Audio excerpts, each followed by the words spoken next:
پھر آگے بنی اسرائیل کا ذکر آ جاتا ہے. اللہ تعالیٰ نے بنی اسرائیل، آج آپ اسی قوم کو یہودی کہتے ہیں، ان کو اللہ نے اس زمانے میں فضیلت عطا کی تھی بہت زیادہ. تو عرب کے اندر جب نبی پاک علیہ السلام نے اعلان نبوت کیا تو کچھ لوگوں نے یہ کہہ دیا کہ اگر یہ یہودی کلمہ پڑھ لیں گے تو ہم بھی پڑھ لیں گے.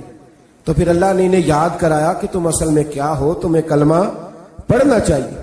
تو اہل یہود کا تذکرہ کرتے کرتے رب کریم نے ایک بات یہ بھی ارشاد فرمائی کہ تم لوگوں کو تو کہتے رہے ہو کہ وہ نبی آنے والے ہیں، وہ نبی آنے والے ہیں، اور جب آ گئے ہیں تو ماننے کو تیار نہیں ہو. تو فرمایا تأمرون الناس بالبر وتنسون انفسکم وانتم تتلون الکتاب، لوگوں کو بھلائی کا حکم دیتے ہو اور اپنے آپ کو بھول جاتے ہو. افلا تعقلون، تمہیں عقل نہیں؟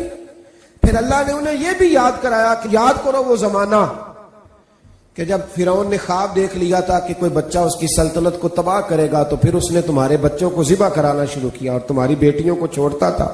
فرمایا یہ بھی تو تم نے دیکھا، میں نے تمہیں پھر تم سے کہا جہاد کرو قوم عمالقہ کے خلاف، تو مقام طیہ میں جا کے یہ لوگ کہنے لگے ہم سے جہاد نہیں ہوتا. اللہ نے انہیں ایک میدان میں قید کر دیا. بڑی دلچسپ بات، قید تو لوگ ہوتے ہیں نا چار دیواری میں، تو اللہ نے بنی اسرائیل والوں کو جب انہوں نے کہا جہاد نہیں کریں گے تو اللہ نے میدان میں قید کر دیا. میدان میں، یہ یاد رکھیں، جب انسان اللہ کی نافرمانی کرتا ہے تو اسے ایسی قید ملتی ہے جس کا اس نے تصور بھی نہیں کیا ہوتا. ایک میدان ہے مقام طیہ، قید ہو گئے، سارا دن سفر کرتے تھے، سارا دن، تو رات کو تھک کے سوتے تھے، صبح اٹھتے تھے نا جب، تو وہیں ہوتے تھے جہاں کل صبح چلے تھے. تو رب جب کسی کو قیدی بناتا ہے تو اسے زنجیروں کی، سلاخوں کی ضرورت ہے. دعا فرمائے اللہ تبارک و تعالی غموں سے نجات عطا فرمائے. یہ دعا فرمائے، ایسی قید دیتا ہے کہ جس سے پھر چھٹکارا ہو سکتا.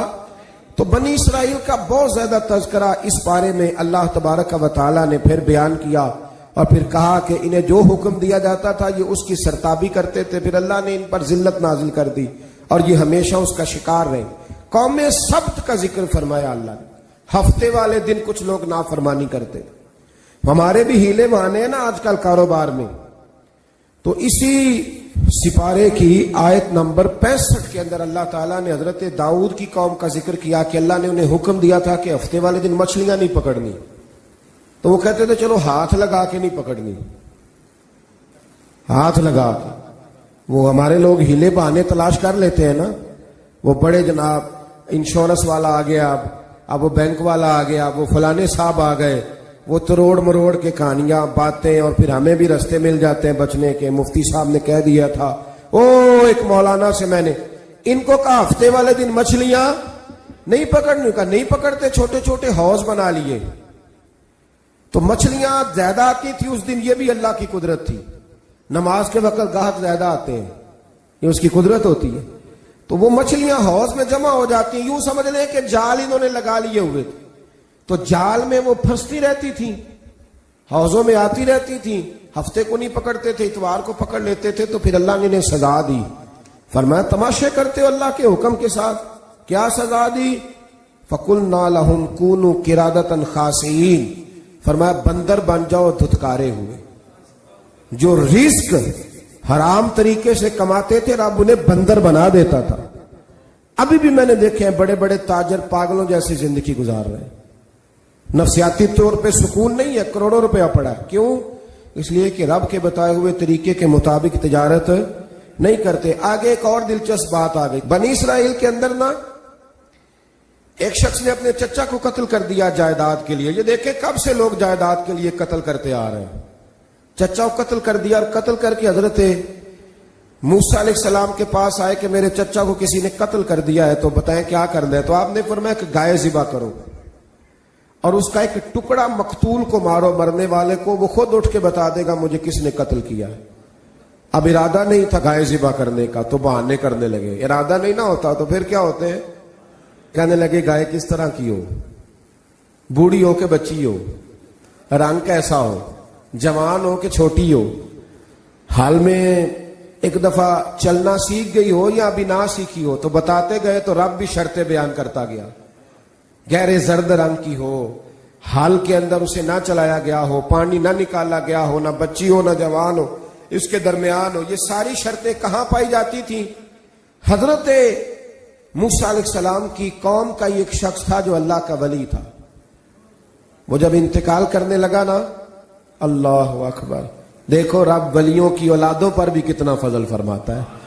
وہ جب انتقال کرنے لگا تو ایک اس کے پاس چھوٹی سی بچیا تھی، گائے کی بچی. اس نے جنگل میں چھوڑ دی. کہنے لگا یا اللہ میں تیرے نام پہ چھوڑتا ہوں، میرا بچہ جوان ہو جائے تو اسے دے دینا، اور تو سرمایہ ہی کوئی نہیں. بچہ بڑا ہوا تو بچہ بھی بڑا نیک تھا، اپنی ماں کا بڑا فرما بردار تھا. اس کی ماں نے کہا بیٹا تیرے باپ نے ایک گائے چھوڑی تھی. تو بچہ جنگل میں گیا اور جا کے کہنے لگا اے اللہ میری گائے مجھ سے ملا دے. تو رب کریم نے وہ گائے واپس کر دی. وہ گائے گھر لے آیا. اب وہ کہنے لگا اماں بیچ دوں، تو اماں کہنے لگی بیٹا میرے پوچھے بغیر نہ بیچنا. کئی دفعہ گاہک لگے پر اس نے کہا جب تک میری اماں نہ کہے گی میں بیچوں گا. ادھر بنی اسرائیل والے شرطیں جتنی گائے کے بارے میں پوچھ چکے تھے وہ ساری اسی گائے میں پائی جاتی تھی. تو یہ ڈھونڈتے ڈھونڈتے وہاں پہنچ گئے. تو کہنے لگے گائے چاہیے. تو اس نے کہا بھی تمہاری مرضی سے نہیں، قیمت میری مرضی کی.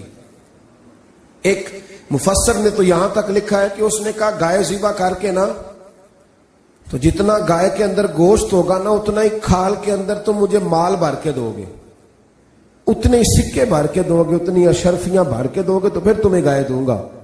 تو پھر یہ گائے انہیں ملی اور یہ گائے لے کر کے آئے.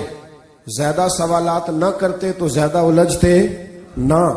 ہم بھی دین کے معاملے میں بڑے سوال جواب کرتے ہیں. اتنا سوال کریں جتنی اس کی ضرورت ہے. ان لوگوں نے سوالات زیادہ کیے تو پھر الجھ زیادہ گئے. تو میرے بھائی اس کا ذکر بھی اللہ تبارک و تعالیٰ نے پہلے پارے کے اندر بیان فرمایا. پھر اللہ کریم نے فرمایا کہ کچھ ایسے لوگ بھی ہیں یہودیوں میں سے جن کا دعویٰ ہو گیا ہے کہ ہم اللہ کے بڑے پیارے ہیں. فرمایا یہ صرف ان کے منہ کی باتیں، یہ تو قیامت میں پتہ چلے گا نا کہ اللہ کا پیار کس کے ساتھ زیادہ ہے. اور پھر یہ بھی یہودیوں نے دعویٰ کیا ہے. اسی پارے میں اللہ فرماتے ہیں کہ ان کا دعویٰ ہے کہ ہم اللہ کے بڑے پیارے ہیں، جنت میں ہم ہی جائیں گے. تو اللہ فرماتے ہیں پھر مرنے کی دعا تو کرو، جنت میں تو مر کے جانا ہے نا. لیکن رب فرماتے ہیں یہ کبھی مرنے کی دعا نہیں کریں گے، اس لیے کہ انہیں پتہ ہے کہ ہم نے آخرت کے لیے کیا بھیجا.